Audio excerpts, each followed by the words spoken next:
Hey, I'm John Ramdeen, and this is Fight News Now, the UFC 158 edition. I deserve to get beat down? That's what you said, right?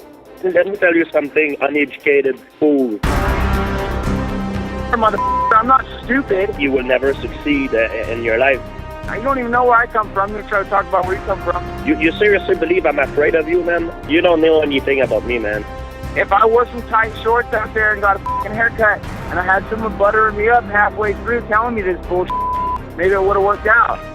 You're not the only jealous guy who's gonna take my place, Right, man. bro. Hey, no, I'm not jealous. You think you're gonna fucking win for whatever fucking reason. You know, give me a fucking break. Are you serious?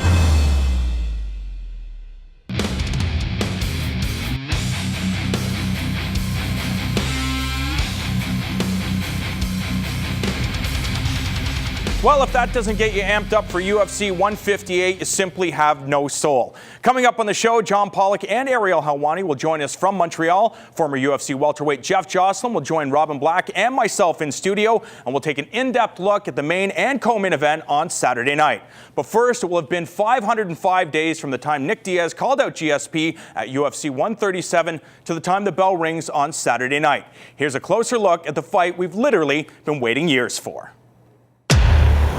George St-Pierre flipped out tonight. He said that Nick is the most disrespectful human I've ever met, and I'm going to put the worst beating you've ever seen on him in the UFC. This is a fight I want for a long time. We were supposed to meet before, but now it's going to happen. It's a lot of animosity, and I'm the one who got the belt. I'm the one who got the title. That's why they tried to pick a fight with me. What's up? Where you at, George? Where you at, boy? I was just yelling, dude. I just threw it out there for the people, for the fans, for him. It's like, what are you gonna do now? You know what I mean? I don't have to like him, he don't have to like me. I don't know him, he's not my friend, I don't wanna know him. He's my opponent, and I'm gonna fight each other and try to hurt each other. Oh! Absolutely! Oh, goodness! Oh! Big combination. He's down. He's out. I've changed a lot of things in my training. I'm learning new skills to put in my arsenal. Nick Diaz is very good with his hand. He's a great boxer, but I'm training with a better boxer than him. No, you're not, dude. You're not. You're not training with better boxers, because they'll knock your ass out. Regardless, there's no harder practices than what I'm doing. The only way to stop me is if you run away or you hold on for life. I'm the one who decides where the fight goes, you know. When I want to put someone down, I put them down. You're gonna take me down? Okay. Now you have to deal with problems on the ground. I'll do everything that I can in my power to win, and there's nothing that this guy can do to hurt me. I don't really care what he says. The main thing is to beat him and to hurt him. Nick Diaz deserves to be beat down. The open workouts took place in downtown Montreal on Wednesday, and surprise, surprise, Diaz decided to no-show the event. But luckily, we got a chance to hear from one of the pound-for-pound greats and the current 170-pound champion. This media phone call I just said, it was the best media phone call I ever had in my life. It was so bad that I at one point used a term that I don't want to repeat. That I said he was saying that I had sex with my own mother, you know, like that, like the M word, MF word. But then after an English guy who was with me said to me that what it mean by that is calling people that way, you know. So it's not, because his English is, I'm not used to listen to his English. I don't speak that English. So anyway, it was, even though from my part what I said didn't make any sense. I listened to the conversation, it didn't make any sense. I'm sure, like I said, the scientists, they will keep this tape, this audio tape for another 1,000 years, and in 1,000 years, the philosopher will study it. They will still not understand the depth of our conversation. It was mind-blowing conversation. It was, I don't know. It was a circus. It was amusing a little bit. I don't care. Does it surprise you at all, George, Nick is not here, and does it kind of bother you that you've got to go through this? Every fighter's got to go through this on the main card, and Nick is nowhere to be found yet. It doesn't surprise me. I'm disappointed, but it doesn't surprise me. But I focus on me. I don't focus on him. What do you think that could make to the sport when this kind of behavior? I think it's bad, but it's part of the job. You know, we need to promote the fight, be there for the fans, and that's why I'm here. You know, it's part of my job. I don't really like doing this. To tell you the truth, it's getting old. You know, answer the same question all the time, and I'd rather be doing my own thing. But it's part of the job, you know. How personal is this strategy for him? Yeah. Do you think it's a strategy from him to try to answer you on the pressure? I don't know. I don't care. Maybe. I don't know. How personal is this fight? It's not personal at all. Listen, in UFC, there's only 3 guys that have been nice with me all the way that I fought. I can count the nice. I fought like only 3 nice guys. Jake Shield, Carlos Condit, and Thiago Alves. All the other one have said bad stuff about me, tried to get in my head. Everyone have done it. So regardless if they do it or not, after when it's over, and I don't mind. I'm gonna fight and do my thing. Last question, guys. You guys are both crafty fighters. What area of his game are you watching out for? He's very well-rounded. That's his main thing. He's very well-rounded. That's why he's so dangerous. Joining me now, Mr. Robin Black and UFC veteran Jeff Jocelyn. And I think a lot of people I know they're excited about this fight, but I think one of the reasons why is because it's a stylistic matchup. For years, we've seen George St-Pierre control guys by taking them down to the ground and asserting his dominance there. Nick Diaz, known for his jiu-jitsu skills, but very rarely do we get to see it. He's a come-forward boxer. But you have to imagine, Jeff, that part of George's game plan is to go to his bread and butter, force this fight down to the ground. What type of opportunities should Nick Diaz look for in order to get up? Well, I think you're right. I think George's going to take this fight to the ground, but I'm hoping he doesn't. I hope we see a good, good battle on the feet and some on the ground as well. But ultimately, I think Diaz is going to find himself on his back. So I hope he's been working on his techniques on how to stand back to his feet and really been holding those submissions. So if an opportunity presents itself to catch George in a submission, he's going to not hesitate at all and make the attack. Yeah, the thing is, George just fought Carlos Condit, right? So he was preparing for a guy who's really, really good off his back as well. Nick Diaz, also great off his back, but, he's really going to play into George's game here as the dominant wrestler, look to pass the half guard and just elbow him in. I think you're right. I think we'll want to see Nick Diaz get back to his feet and use that boxing. The problem with Nick Diaz's style is the fact that he doesn't really change things up. You look over his last number of fights, he just comes forward using that same boxing style, and you would imagine for any trainer in the world, this is it's almost like it's an easy game plan to sort out. So George will say, I know he's going to do this, so these are my options. How do you try to counter that? Well, what happens is it's a tricky situation because you want to knock the person out, you want to hit with power, so you have to sometimes move forward to emphasize that power and increase the power. But that being said, you're stepping right into a shot, a takedown. So you going forward and them going forward makes it much harder to stop a takedown. So in the case of Diaz, he's going to be, I think, coming out angry. He's going to look to try to really strike George hard, and that might make it very easy for George to take him down. Robin, what about George flipping the script? Everybody expects George to take Diaz down and try to control him for 25 minutes, but George is more athletic, he's more explosive. We know Diaz is very heavy on that lead leg. Will George flip it and try to stand with this guy and try to punish him before finishing it on the ground? Yeah, I mean, if you're George St-Pierre, he's angry as well, and he, has a point to make in this fight. With Diaz, both Diaz brothers, really, we've seen that if you kick that lead leg, that heavy, heavy lead leg, and move to your left away from the power of the southpaw, you kind of open up opportunities on the feet. If you're George St-Pierre, and Diaz hasn't really been knocking guys out, he's a volume puncher. So if you're George St-Pierre, you kind of play that game a bit, smash the leg up, test out your striking, and if that fails, you got the best takedown in the game, then take him down. And what about the southpaw situation? We know that George hasn't faced a left-handed fighter since his days fighting Frank Trigg. Nick Diaz just so interesting because he moves forward and almost no defense. He's more than happy to take a few punches or to take a few kicks, but it doesn't seem like it ever phases him throughout the fight.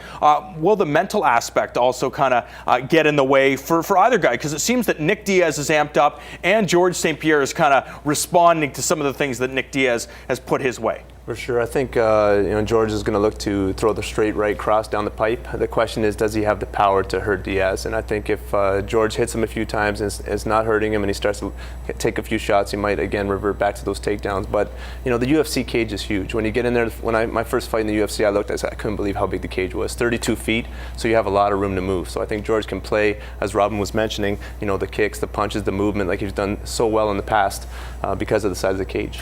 You of course have that jiu-jitsu background background. You ended up fighting Josh Koscheck in the UFC. Just talk about what it's like when of course, you have a submission background, but you have this top-heavy wrestler who's almost very difficult to sweep. Is it the same type of thing for Nick Diaz and George St-Pierre? I think so. George is, when he gets on top, he's very hard to work from the bottom position and get back to your feet. And when I fought Koscheck, we knew going into the fight, we thought we had him beat on the feet. We thought we had him beat in jiu-jitsu. Just a matter of working from the bottom. So I did a lot of practice for that. And but it's tough, if a person is well versed in controlling a person from the top, they might not be able to strike you and ground and pound you, but they can do enough to neutralize your jiu-jitsu, and then you end up on the bottom for longer than you'd like to. And you add George's athleticism to that and his strength.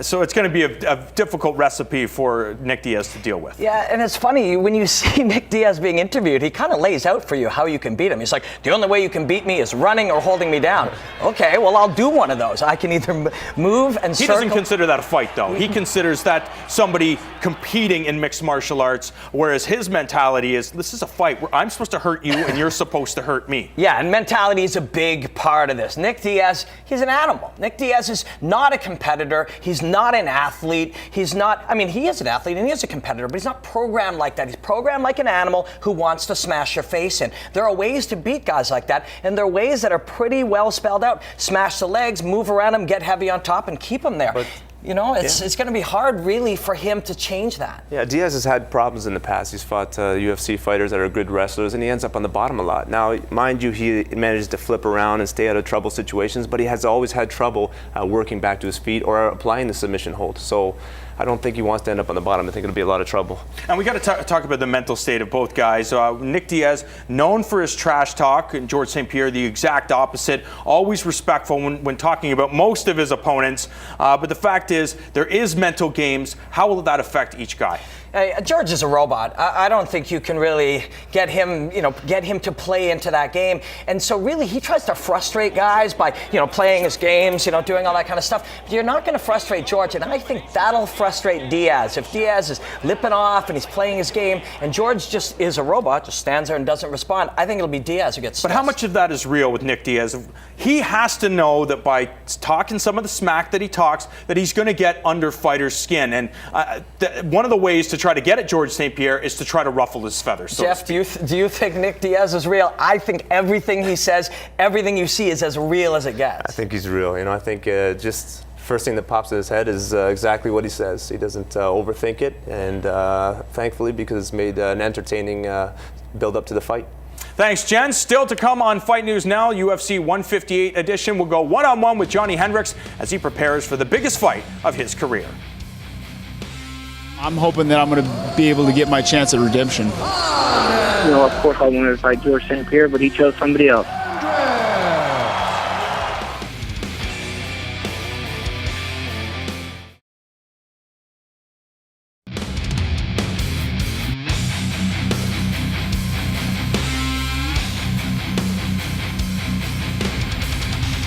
Hey, welcome back to Fight News Now, UFC 158 edition. I'm John Ramdeen, reminding you to tune into Fight Network immediately following the conclusion of the GSP Diaz main event on Saturday night, as we will be live with a 2-hour post-fight press conference show. UFC welterweight Claude Patrick will join us live in studio as we will bring you the post-fight presser. We'll have reaction from the fighters, plus we'll break down each and every fight, so tune in Saturday night after the fights. UFC 158 is littered with athletes that with a victory could find themselves in title contention. John Pollock is standing by with a frontrunner who also happens to be a former 2-time NCAA Division I wrestling champion. We are here with UFC welterweight Johnny Hendricks, who is getting set to return to the cage here in Montreal. UFC 158 coming up on Saturday night. And Johnny, the last time we spoke to you, I don't know if you remember, me and my cameraman here running into you in the hotel after your big win at UFC 154. And we spoke to you about the big win over Martin Kampmann. And you said, I will not be fighting again till I get that title shot. What happened afterwards? Another fight happened. I was disappointed, but you have to move forward. I can't sit out too long, or you get overlooked. If I'm getting overlooked for this one, if I sit out, what could happen then? So I was like, all right, I gotta keep in the fans' eyes. Keep in their minds, and so just move forward. You are clearly head and shoulders to many people the guy that should be in this spot on Saturday night challenging George St-Pierre, and instead you've got a really tough opponent now in Carlos Condit. First of all, tell us a bit about the transition here as you were preparing for Jake Ellenberger, and then all of a sudden with the Rory McDonald injury, now you're fighting Carlos Condit, a guy that many see as you're equal, and going into this fight, a lot to lose and little to gain maybe for you. Yeah, it is, but that's also fun. It's exciting to know that I am the #1 contender, and I do have a lot to lose. And I couldn't wait for that, that kind of pressure. For some reason, I do better like that. And the transition of Jake Ellenberg to Carlos Condit was hard, because I knew Jake was going to have to do a lot of wrestling and all those kind of things, where Carlos Condit, he doesn't care. He doesn't care because he's good off his back or on his feet. So, that's a huge mind switch. But, hey, that's what makes camps fun is, those kind of upgrades, or just opponent swaps is always fun just because, you get stuck in training for somebody so much that whenever you get a chance to switch, it's sort of fun. Now, your last time here back in November, because they usually, they'll separate all the fighters. Did you spend a lot of time with Condit in that week leading up to 154, or were you guys kind of separate that week? We were separate, but after the GSP fight, after he was done, he came into the locker room I was in. We had pizza and talked for a little bit. He's a nice guy. You know what I mean? That's what I like about this sport. It's not, you don't have to hate everybody to fight. I'm also just curious as well. Looking ahead at this fight and your wrestling. Do you anticipate that comes into play here, and or are you just going to keep everyone guessing because your hands have been doing a lot of the work as of late and impressing a lot? Yeah, keep everybody guessing. That's a skill that I have that nobody's seen. And I like that. This is one more fight. If I have to, I'll use it, but then again, if I don't want to, because, the guy who I'm going to be facing, good Lord willing, I win, then he hasn't seen my wrestling. He doesn't know my wrestling. He doesn't know anything about me on the ground. And I like that. I like not, if you train for me, you're jiu-jitsu wise, how are you going to train? How are you going to train for me? You can't, because there's nothing on me. And that's what I like, is that unknown. And I would say the only thing I can say is my wrestling, my jiu-jitsu are better than my hands. But we wish you the best of luck going into UFC 158 is coming up this Saturday night. Johnny Hendricks, Carlos Condit, an awesome fight that is coming up 10 p.m. Eastern on pay-per-view, so don't miss it. We now send you back to Montreal, where Mr. Pollock had a chance to chat with the last man to hold the WEC's 170-pound title. UFC 158 coming up this Saturday night, and we are going to get to see a fight that initially, when this card was announced, we were not seeing this fight. Carlos Condit will step into the cage against Johnny Hendricks. A very, very exciting fight on paper, Carlos. You were kind of had your sights set here on Rory McDonald, and personally, I've got to say, the two of you were really getting my interest going for this fight, but not a bad substitute here in Johnny Hendricks, and a tough fight for you nonetheless. Yeah, absolutely. I was a little bit bummed out to hear that Rory McDonald got injured, wasn't going to be able to fight. But the fight with Johnny Hendricks is definitely a great substitute. Puts me right back in title contention. If I come out with the win, and it'll be an exciting fight for the fans for sure. When you heard the news about Rory McDonald, was it something that you just quickly focus on to Johnny Hendricks? Was there a bit of you that was kind of bummed because you guys had really been kind of amping up a lot of interest for this fight? Rory was doing some very intriguing interviews, I thought. I was definitely bummed out, and then we didn't have a solid opponent for about 3 days. It wasn't announced that he was hurt while they were trying to find somebody to replace him. So I think I found out on a Saturday afternoon, and then we didn't get an opponent until about Monday evening. It was it was a little bit shaky, and I was like I said, disappointed. But when we found out we were fighting Johnny Hendricks, it made me smile. This is the scene, of course, of a UFC 154 back in November. Now looking back in hindsight, just not even so much the fight, but just all of the media, all of the press going up to that. What was that experience like for you that you see Nick Diaz going through? Do you kind of enjoy the fact that, for this fight, not all of the spotlight is going to be on yourself here, and it's someone else in that kind of top spot where it can be tough for a lot of guys fight week? Yeah, you know what? I think it comes with it. I'd rather be fighting for the title and doing all the media than not fighting and not doing the media. But it's just part of promoting the fight. We got to sell it, I don't mind it too much, honestly. As someone yourself that's looking to get back into that position to challenge for the title, what did you think when Nick Diaz got this title opportunity? Is there a side of you that understands the business reason behind this fight? Yeah, absolutely. It's an intriguing matchup. Fans want to see this fight. There's some bad blood between George and Nick. There's just a lot of interest. It's an intriguing matchup. Their styles are, you don't know exactly what's going to happen. I'm looking forward to seeing who wins, and hopefully they'll be my next opponent. Do you think that there is one guy winning gives you a clearer path to a rematch? If it's Nick Diaz, I mean that was a fight that a lot of people debated coming out of. Do you feel that would clear your way a bit more should you defeat Johnny on Saturday? Yeah, I think that's kind of a no-brainer. If I win on Saturday, Nick wins on Saturday, then I definitely see that match being made. George comes out on top. I may or may not get an immediate rematch. How many times have you gone back and watched that head kick you connected with George? Is that one that you've gone back and watched, or are you someone that when a fight's over, you don't like to go back and watch? I've watched the fight one time when I got home, and that's it. I haven't watched it since. All right. Well, I'm very much looking forward to this fight. It's coming up Saturday night. Carlos Condit, Johnny Hendricks, UFC 158, 10 p.m. Eastern. And gentlemen, the co-main event almost as intriguing as the main event and stylistically very, very similar. You have Johnny Hendricks, the wrestler, versus Carlos Condit. We know he has stand-up skills, but he's very skilled off of his back. And I know you favor Carlos Condit in this fight. You think he has more tools in the toolbox, but will he be able to deal with the power of Johnny Hendricks and that left hand? The thing is, Johnny Hendricks is a badass, and Johnny Hendricks can beat almost everybody in the welterweight division. But right now, at this exact moment, I think Carlos Condit is a really bad fight for him. Condit just spent 8 or 10 months preparing for the ultimate striker wrestler in George St-Pierre, built certain techniques and approaches to use in that fight in every position. And the fight before that, he fought Nick Diaz, who's a southpaw as well, so he developed that game. So he's fresh off of 2 fights that kind of set him up to prepare for Hendricks. And really, Hendricks has that one huge left-hand weapon, and Condit has 8 weapons on the feet. Now, you talk about how rough Johnny Hendricks' skills are. They're still kind of elementary in the grand scheme of things.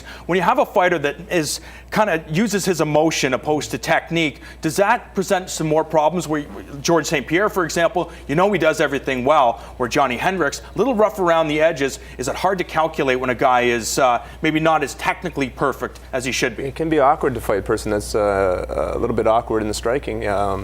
Johnny has a lot of power in his hands, and we've seen that. He's knocked a few people out very, very quickly.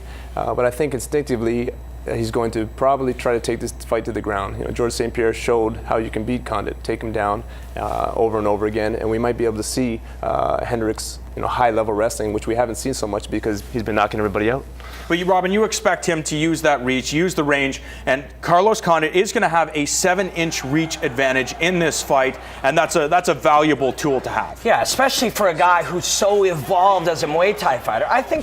Obviously Hendricks can knock you out with one big left hand, and we know that. Carlos Condit knows that. Carlos Condit's trainers know that. Carlos Condit's training partners know that, and he's going to prepare for that. Could it happen out of 10 fights? Could Hendricks knock him out 2 or 3 times in those 10 fights? I think so. But the rest of the time, you've got a much higher evolved Muay Thai striker with 8 great weapons, great mobility, and I don't think we're going to see that. And then on the ground, Condit can sweep guys like very few guys can. And if he can end up on top and play his jiu-jitsu game, I just think as a double specialist, he's got the tools to beat Hendricks. The problem with that is if Johnny Hendricks does get the takedown, yes, we know he has a wrestling background, but this is a guy that's worked with Mark Lehman for years and years. So he's introduced that jiu-jitsu game to his wrestling game. So I remember Pat Miletich back in the day who says, you teach a wrestler jiu-jitsu and you have a very difficult fighter to deal with, because number one, they're going to be able to avoid the submissions, they're going to be able to dictate where the fight takes place, and they're going to be able to avoid being swept. Exactly. You develop a defense against triangle choke, you develop a defense against the arm lock, the guillotine, and then you have your fun time using your wrestling skills to control your opponent and working strong ground and pound. I personally hope that this fight goes on the feet for a while, and hope that Johnny Hendricks doesn't get a quick knockout, because I want to see how his hands and his techniques and his striking works when he can't take you out with that one-punch power. Yeah, the problem is, though, when you have a title shot lying in the balance, these guys don't necessarily go out to try to entertain the crowd and look for the finish. I think the more important thing is, wait a second, if I win this fight and I find myself facing George St-Pierre or Nick Diaz, whoever wins the main event, your paydays change, your profile changes, and sometimes that's the most important thing, and that can affect the outcome of a fight. You're exactly right. You know, sometimes the undercards fights, they fight harder than ever because they're just trying to make a name for themselves, where the main card sometimes fights to win. So, you know, it's always a question mark. Yeah, and sometimes those undercard fights, it's like a guy in college trying to, really have that ultimate football game so he gets to become an NFL player and make the big money. It's the same thing now. These undercard guys, they're desperate to show that they belong in the main card and make that money. But, I think both Diaz and Condit, for guys who are at risk of being taken down, both of these guys are really dynamic on the bottom, and I think both fights will shape up really exciting. And you talked about Carlos Condit's striking abilities. You look at his fight with Nick Diaz, he wanted to make sure that he controlled the center of the cage. He didn't want to have his back up against the fence, and he did get caught there a couple of times. And if he plays that game with Johnny Hendricks is going to push him up against that cage, and if he does manage to get into the clinch, that left-hand uppercut can do some serious damage. So Carlos Condit has to do what we've seen him do many times, and it's constant movement, try to get Johnny Hendricks to kind of fumble over his feet, so to speak. Definitely has to do that, but I also think he has to sometimes set his base and show Hendricks that he has power. If he can catch him a few times with a hard shot, that's going to stop a person from advancing. So he has to show him and has to gain his respect by really cracking with a hard punch or a hard kick right off the bat. What happens if he lands one of those punches and Hendricks keeps moving forward? That can affect the mentality of a fighter as well, knowing that I just landed the hardest punch I could land and this guy keeps moving forward. What do I do? Exactly. I think that's when Hendricks is going to turn it up. If Condit can't hurt him, I think Hendricks has a lot of confidence in his striking because his wrestling is he's so well versed in wrestling. Both guys have never been finished on the feet, and I think both of them are going to be really willing. This is a great fight. It really lines up beautifully. It's like you said at the beginning, it's a lot like the main event, but these are two very different fighters, and I think it's going to look like a very different fight. And Robin, we've seen Carlos Condit, especially in that Nick Diaz fight, use a million kicks.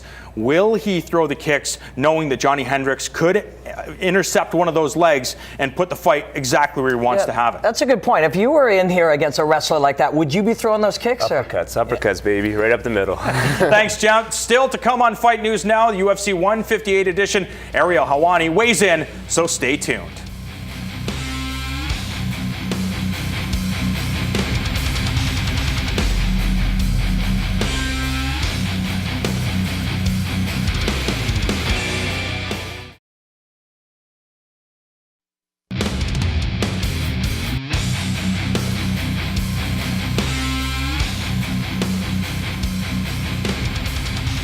Hey, welcome back to Fight News Now, UFC 158 edition. Be sure to lock it here on Fight Network on Friday afternoon at 4 p.m. Eastern for a special 1-hour live Fight News Now weigh-in show where Robin Black and myself will provide live commentary during the weigh-ins for each fight. Not only that, but we'll give you our predictions for Fight of the Night and some other goodies. So tune in to Fight Network Friday at 4 p.m. and you just might see some fireworks during the GSP Diaz stare-down. All right, for more on this, let's head over to Montreal, where Fight Network's own John Pollock is standing by with one of the most well-respected journalists in the mixed martial arts community.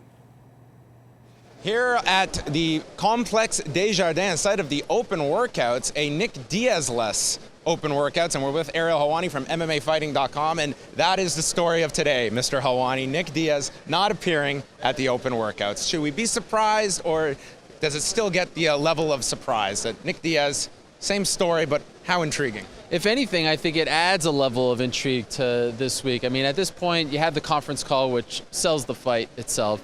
GSP always says, he gets asked the same questions. Well, I bet he wasn't asked leading up to this, what happens if Nick Diaz doesn't show up to the workout? So it adds a level of intrigue. I think this makes it interesting. I'm not mad that he's not here. I mean, I think it sucks if you're a Johnny Hendricks. You wanted the fight. You've done everything that the UFC has asked of you. And now here you are, 3 days away, you're here, and Nick Diaz isn't, and you're the guy who thinks that he should be fighting GSP next. So I could see why some of the fighters may be annoyed. I could see why GSP may be annoyed. But as far as a storyline goes, I like it. I think it's kind of fun. It's kind of the catch-22 in that Nick Diaz is just such an intriguing figure. We're just fixated by anything this guy does. He's just captivating. And you know what? If he just showed up and was just another company man, you lose a lot of that. I mean, that is why this guy is so intriguing. That's why he probably finds himself in this spot, is because people are drawn to him. Him showing up for a public appearance, that becomes a story.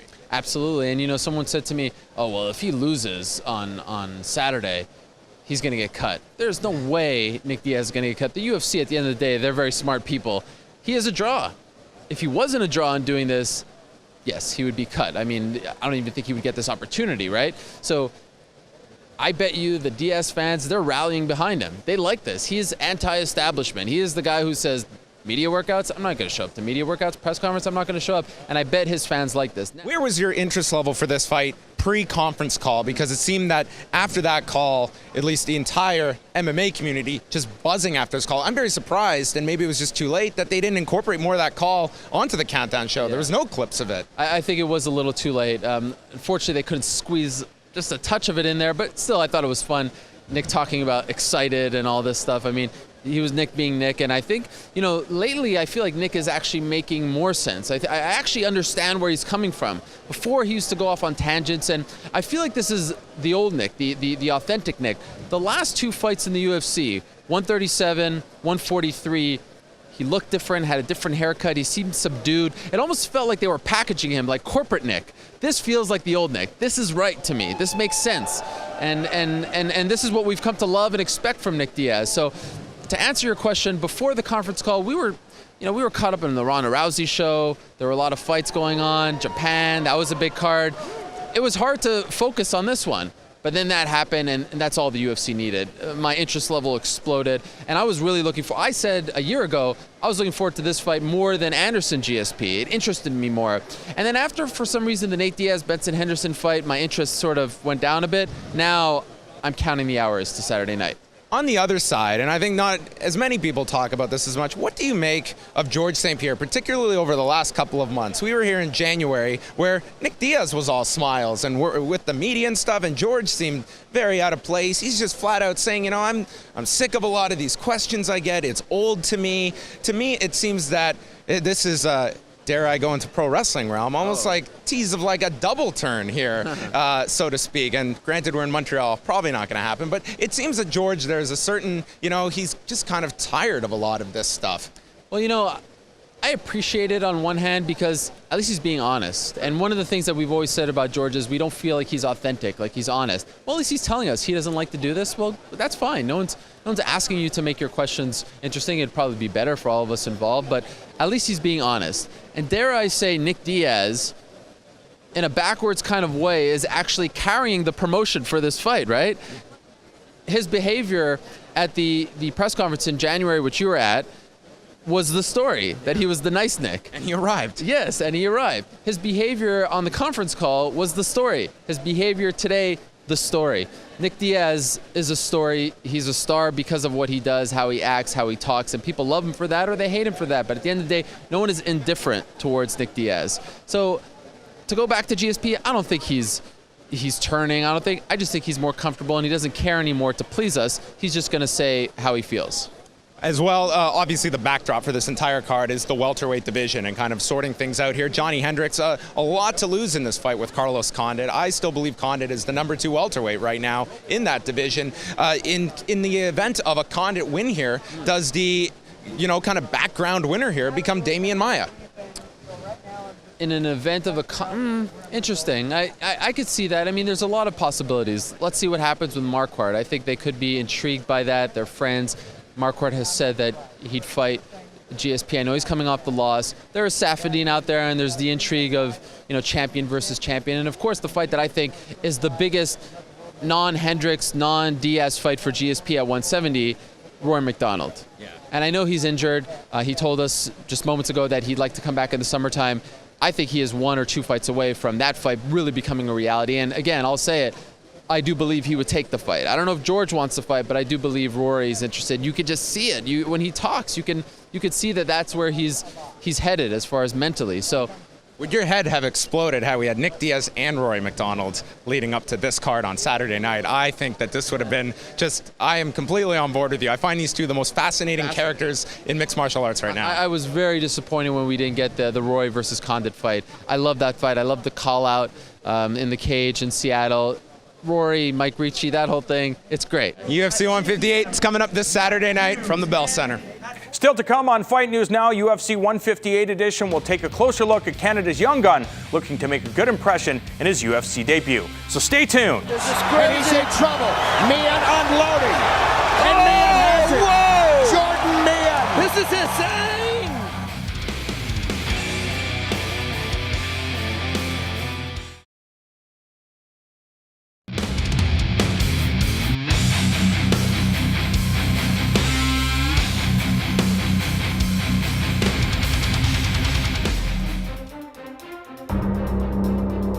I deserve to get beat down? That's what you said, right? Let me tell you something, uneducated fool. Motherfucker, I'm not stupid. You will never succeed in your life. You don't even know where I come from. You're trying to talk about where you come from. You seriously believe I'm afraid of you, man? You don't know anything about me, man. If I wore some tight shorts out there and got a fucking haircut and I had someone buttering me up halfway through telling me this bullshit, maybe it would have worked out. You're not the only jealous guy who's gonna take my place. Right, bro. Hey, no, I'm not jealous. You think you're gonna fucking win for whatever fucking reason. You know, give me a fucking break. Are you serious? Whoa, heavy duty. So that's what happened during last week's all-time classic UFC 158 conference call. So what's going to happen the next time George St-Pierre and Nick Diaz are in the same room together? Well, tune into Fight Network on Thursday afternoon at 1 p.m. Eastern for a special edition of Fight News Now Live. We will bring you the live coverage of the UFC 158 press conference, and the only person standing between GSP and Diaz will be Dana White. It's Thursday at 1 Eastern right here on Fight Network. On Saturday night, Patrick Cote makes his 170-pound premiere, while Montreal neighbor Mike Ricci is getting set for his first UFC pay-per-view slot. The event also marks the promotional debut of one of Canada's most promising mixed martial arts combatants. We are here with UFC welterweight Jordan Young Gun Meehan. Of course, UFC 158 is going down this Saturday night on pay-per-view. And what does that sound like? UFC welterweight Jordan Young Gun Meehan. It's super exciting. You know, all my dreams and my goals are coming true, and I'm ready to perform. Is there a part of you almost surprised it took this long? I mean, very young, obviously, at 23, but 34 pro fights. And I mean, for years, people have been touting you as someone to keep a key eye on for the future. Yeah, you just got to, beat the right guys. And I think I finally did that after being with Strikeforce and getting a couple wins there. Went back to the score, fought there, and fought another UFC vet. So once I got the wins, I think that's why I'm here.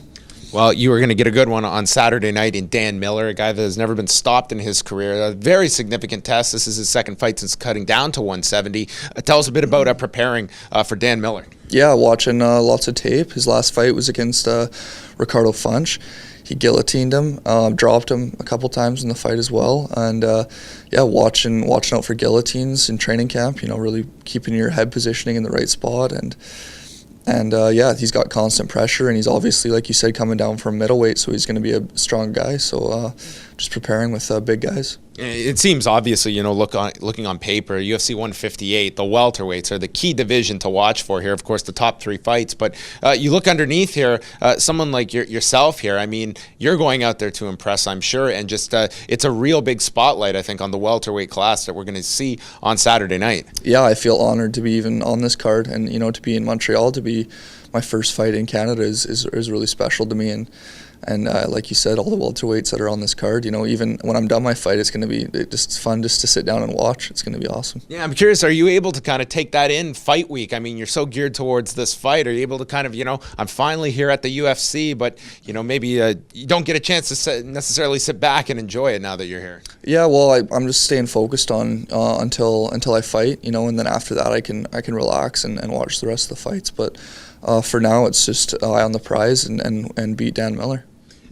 Rory McDonald was, of course, supposed to be on this card fighting Carlos Condit. He's out with a neck injury. He'll be back shortly. But very interesting, though, your first professional fight. Is that one that, conceivably we could see at some point within the next year to 18 months? Yeah, definitely. That could definitely happen. And it's too bad he's off this card, because it's another great fight that the fans want to see, and a rematch that he wants and the fans want to see.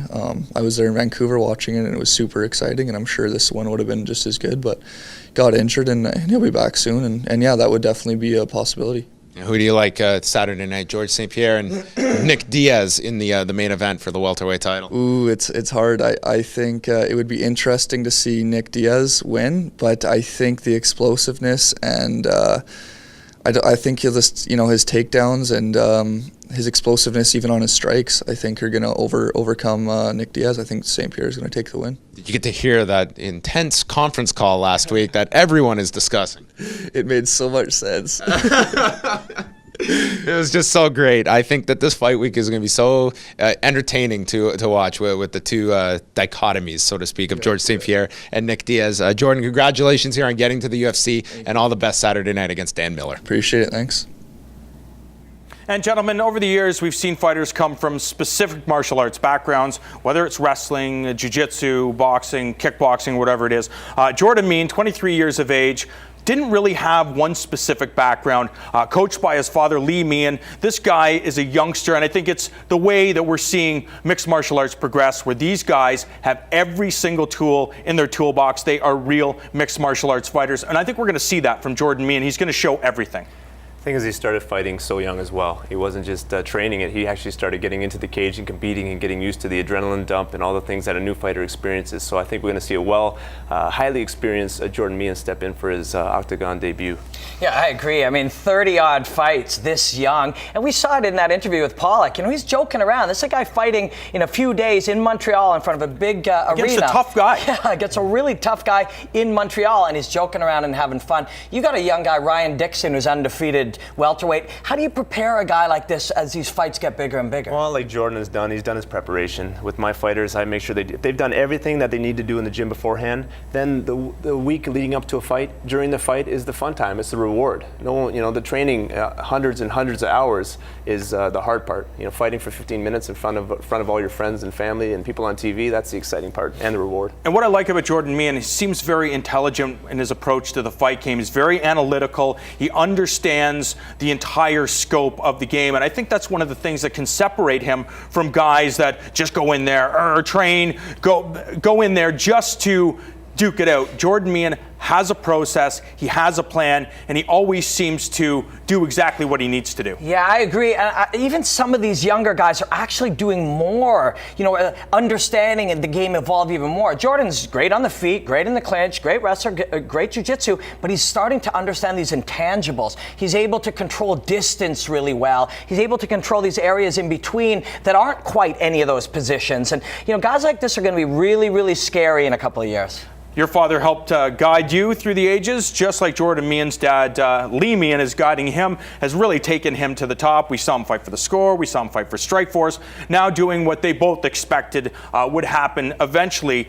Now fighting at the big show, does it change anything? Does it change one's perspective on, say, lower level mixed martial arts opposed to the big show?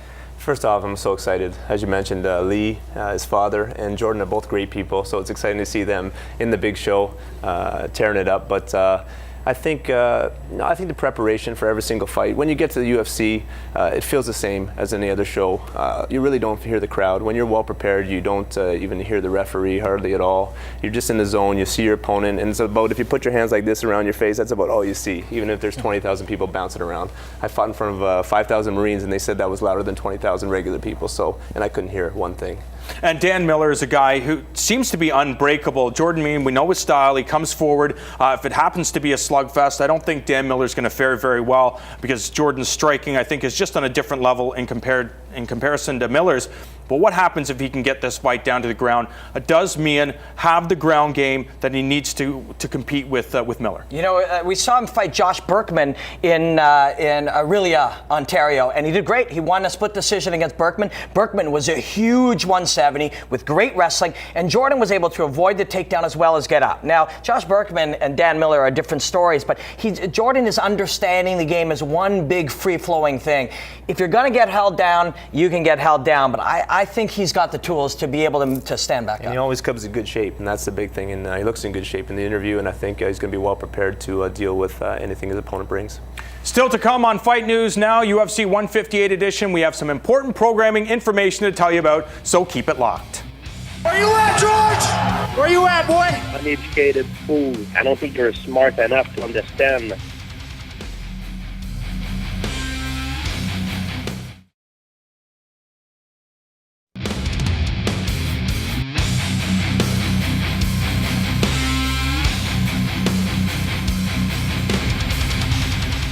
Well, we got some exciting programming news to get to as Monday marks the debut of our new show, 5 Rounds. Robin Black, why don't you tell the viewers what it's all about? Yeah, this is really exciting, John. You know, this is not a new sport anymore, and people need to get a little bit deeper. We can see analysis on the UFC on just about any mainstream sports station. But right here on Fight Network, our viewers are more educated, and we have to make sure we can break this down, go deep in depth, and dig a little bit deeper, whether that be analysis, whether that be stories of the day, the business, TRT, whatever we got to talk about, we're going to go the deepest. This is not just scratching the surface. We try to bring you up close and personal with the serious topics in the world of mixed martial arts, but it's not just you and I. Every Monday, we'll have a new guest, starting with former UFC featherweight title challenger Mark Hominick, who will be in studio, and I think it's very valuable to have guys who have actually been there. Our producer, Glennie Mack, likes to call this black belt level analysis, so we got to get some actual black belts, some UFC fighters, some doctors. If we need a plumber, we'll get a plumber. We're going to go deep, and this is going to be 5 rounds. This is your championship show. It debuts on Monday. It is 5 rounds, but don't go anywhere. More from Fight News Now, the UFC 158 edition, when we return.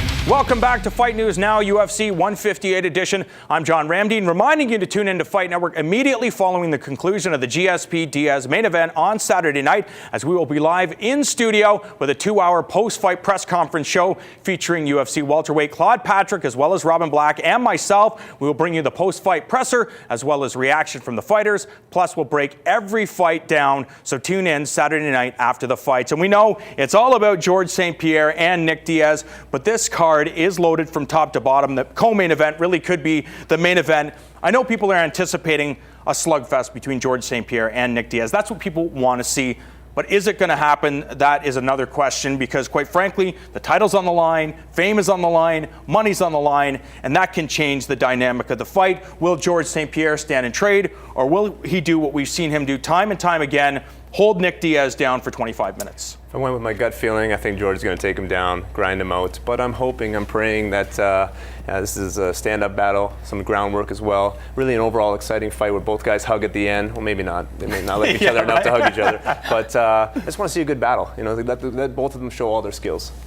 Yeah, I mean, the co-main and the main, really, like you said, top to bottom, this is a fantastic card. But the co-main and main event are 4 of the best welterweights in the world. These guys are going to compete at a high level. Super pumped for this. We're just getting started for Fight Week. It's going to be spectacular. I don't think anybody's getting tired in our main event. George St-Pierre, known for his conditioning. Nick Diaz is going to go 4 days. And remember, for all of your UFC 158 needs, remember to keep it locked right here to Fight Network. We'll see you tomorrow.